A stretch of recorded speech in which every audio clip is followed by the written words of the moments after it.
Hello friends, तर आज आहे संडे आणि जनरली संडेला आमच्याकडं ब्रेकफास्ट बनत नाही, डायरेक्ट ब्रंचच असतो. कारण सगळे लेट उठतात, त्यामुळं नाश्ता वगैरे काही बी बनवत नाही, डायरेक्ट जेवणच असतं आमच्याकडे.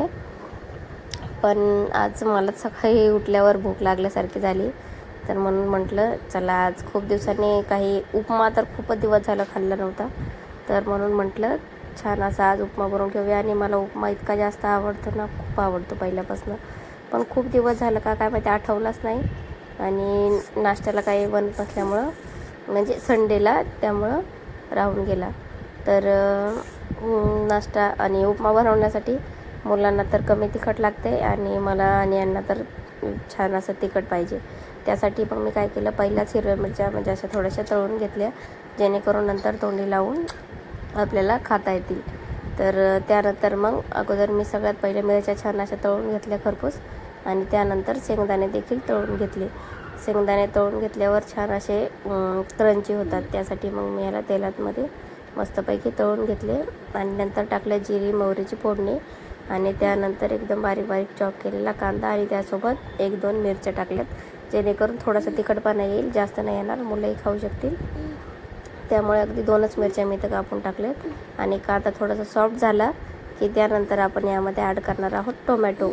आणि टोमॅटो नंतर मी छान झाडाचा तोडून कढीपत्त्याचे 2 फांदे यामध्ये टाकल्या, आणि मग कोथिंबीर टाकली.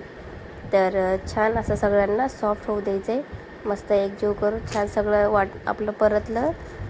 कांदा टोमॅटो फोडणी आपली छान परतली की आपण त्यामध्ये टाकणार आहोत पाणी.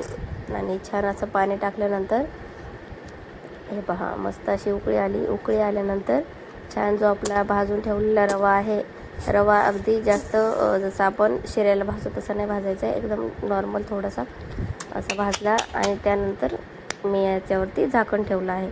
तर हे पहा, मस्तपैकी 7 ते 8 मिनिट ह्याला वाफ येऊ द्यायची आहे कमी गॅसवर. आणि त्यानंतर ह्याला एकदा हलवून घ्यायचं आहे. आणि त्यानंतर आपण यामध्ये टाकणार आहोत जे आपण तळून घेतलेले शेंगदाणे आहेत, ते यामध्ये ॲड करणार आहोत.